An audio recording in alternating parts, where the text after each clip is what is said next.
নিজ হাতে উপার্জিত খাবারের চেয়ে, অর্থের চেয়ে শ্রেষ্ঠ খাবার পৃথিবীর কোন মানুষ কোনদিন ভক্ষণ করে নাই। চিল্লায় কোন সুবহানাল্লাহ। শ্রেষ্ঠতম খাবার, নিজ হাতে উপার্জিত খাবার, ঘাম ঝরিয়ে যে অর্থ উপার্জন করা হয়, যে ইনকাম করা হয়, এটা হালাল। আর হালাল খেয়ে দোয়া করলে কবুল করে কে? এজন্য খেটে খাওয়া মানুষ, শ্রমজীবী মানুষ আর মেহনতি মানুষদেরকে বিশ্বনবী খুব ভালোবাসতেন। তারা বিশ্বনবীর বন্ধু, আর বিশ্বনবী ছিল তাদের বন্ধু। সুবহানাল্লাহ পড়েন। এত ভালোবাসতেন বিশ্বনবী খেটে খাওয়ার মেহনতি মানুষদেরকে।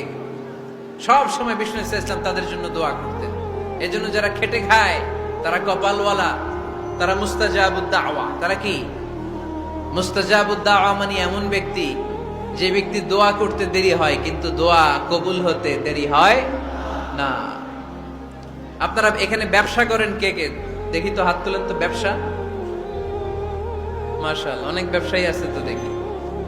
আচ্ছা, হাত নামান। চাকরি করেন কে কে? চাকরি,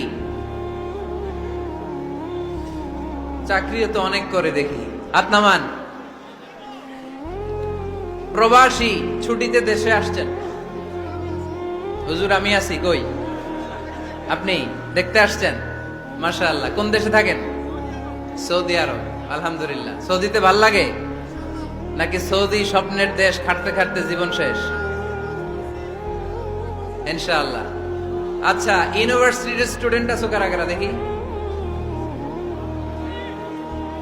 মাশাআল্লাহ, হাত নামাও।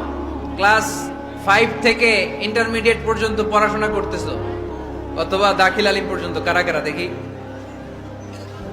মাশাআল্লাহ, হাত নামাও, হাত নামাও। একবারও যারা হাত তোলেন না, এবার তারা হাত তোলেন। আন্নেরা কি করেন? হ্যাঁ,